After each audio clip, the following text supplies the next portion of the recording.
राधे राधे दोस्तों, स्वस्थ रहें एवं मस्त रहें। आज आप सुनेंगे एक नई कहानी। राधे राधे।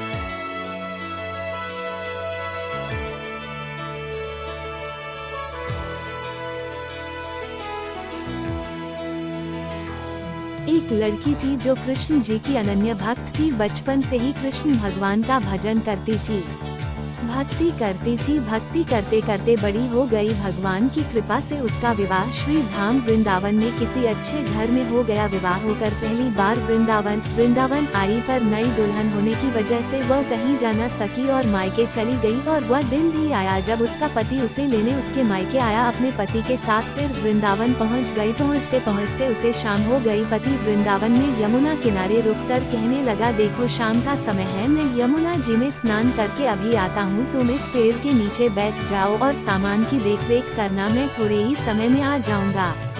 यही सामने ही हूँ, कुछ लगे तो मुझे आवाज दे देना। इतना कहकर पति गया और वह लड़की बैठ गई। अब एक हाथ लंबा घूंघट निकाल रखा है, क्योंकि गांव है, ससुराल है, और वहीं बैठकर मन ही मन विचार करने लगी कि देखो बांके बिहारी जी की कितनी कृपा है। उन्हें मैंने बचपन से भजा और उनकी कृपा से मेरा विवाह भी श्रीधाम वृंदावन में हो गया। मैं इतने वर्षों से ठाकुर जी को मानती हूँ, परंतु अब तक उनसे कोई रिश्ता नहीं जोड़ा। फिर सोचती है ठाकुर जी की उम्र क्या होगी। लगभग 16 वर्ष के होंगे। मेरे पति 20 वर्ष के हैं, उनसे थोड़े से छोटे हैं, इसलिए मेरे पति के छोटे भाई की तरह हो और मेरे देवर की तरह। तो आज से ठाकुर जी मेरे देवर हो हुए। अब तो ठाकुर जी से नया संबंध जोड़कर प्रसन्न हुई और मन ही मन ठाकुर जी से कहने लगी, देखो ठाकुर जी, आज से मैं तुम्हारी भाभी और तुम मेरे देवर हो गए। अब वो समय कब आएगा जब तुम मुझे भाभी भाभी कहकर पुकारोगे। इतना सोच रही थी तभी एक 10 से 15 वर्ष का बालक आया और उस लड़की से बोला, भाभी भाभी। लड़की अचानक अपने भाव से बाहर आई और सोचने लगी कि वृंदावन में मैं तो नई आई हूँ, ये भाभी कहकर कौन बुला रहा है। नई थी इसलिए घूंघट उठाकर नहीं देखा कि गांव के किसी बड़े बूढ़े ने देख लिया तो बड़ी बदनामी होगी। अब बालक बार बार कहता पर वो उत्तर नहीं देती। बालक पास आया और बोला, नेक अपना चेहरा तो दिखाई दे। ये सुनकर वो और कसकर घूंघट पकड़कर बैठ गई। फिर उस बालक ने जबरदस्ती घूंघट उठाकर देख लिया। थोड़ी देर में उसका पति आ गया। उसने सारी बात अपने पति से कही। पति ने कहा, तुमने मुझे आवाज क्यों नहीं। वो बोली, वह तो इतने में भाग ही गया था, बस मैंने उसका चेहरा देखा। पति बोला, चिंता मत कर, वृंदावन बहुत बड़ा थोड़े ही है, कभी किसी गली में लड़का मिल गया तो हड्डी पसली एक कर दूंगा। फिर कभी ऐसा नहीं कर सकेगा। तुम्हें कहीं दिखे तो मुझे जरूर बताना।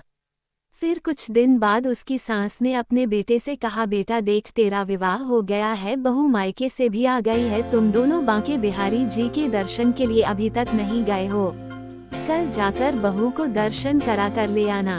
अगले दिन दोनों पति पत्नी ठाकुर जी के दर्शन के लिए मंदिर जाते हैं। मंदिर में बहुत भीड़ थी।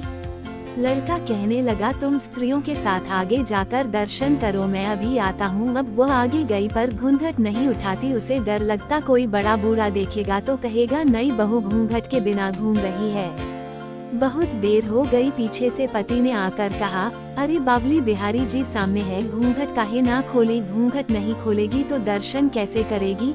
अब उसने अपना घूंघट उठाया और जो बांके बिहारी जी को देखा तो बांके बिहारी जी की जगह वही बालक मुस्कुराता हुआ दिखा तो एकदम से चिल्लाने लगी, जल्दी आओ। पति पीछे से भागा आया। क्या हुआ।